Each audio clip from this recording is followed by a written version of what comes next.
नमस्कार, मी संस्कृती आणि आपण पाहत आहात नवा मराठा। आजकाल प्रत्येकाच्या घरोघरी एकतरी वाहन असतेच, मात्र आता जुन्या वाहनांना अत्याधुनिक हाय सिक्युरिटी रजिस्ट्रेशन प्लेट लावणे बंधनकारक करण्यात आले आहे।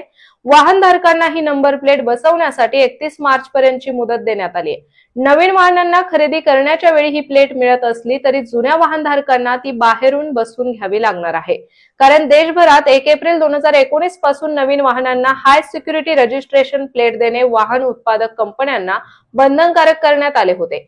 तसेच हाय सिक्युरिटी नंबर प्लेटचे वैशिष्ट्य म्हणजे ती एकदा तुटल्यानंतर पुन्हा जोडता येत नाही, बनावट प्लेट बनवणे शक्य नसते। तसेच गाडी चोरीला गेल्यास किंवा गैरवापर झाल्यास गाडी आणि गाडी मालकाची सर्व माहिती या प्लेटमुळे मिळते।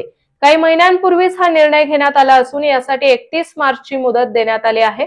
यासाठी राज्यभरात 3 खासगी एजन्सींची नेमणूक करण्यात आली आहे। याशिवाय ऑनलाईन प्रक्रियेनंतर अधिकृत केंद्रात HSRP बसवून घेता येणार आहे।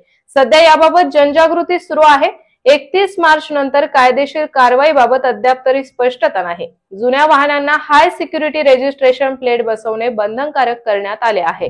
तर जुन्या वाहनांना ही प्लेट बसवण्यासाठी दुचाकी, ट्रॅक्टरसाठी 450, 3 चाकी वाहनांसाठी 500 आणि 4 चाकी तसेच इतर वाहनांसाठी 745 रुपये शुल्क आकारले जाणार आहेत। तर अशाच माहितीपूर्ण बातम्यांसाठी चॅनलला सबस्क्राइब नक्की करा।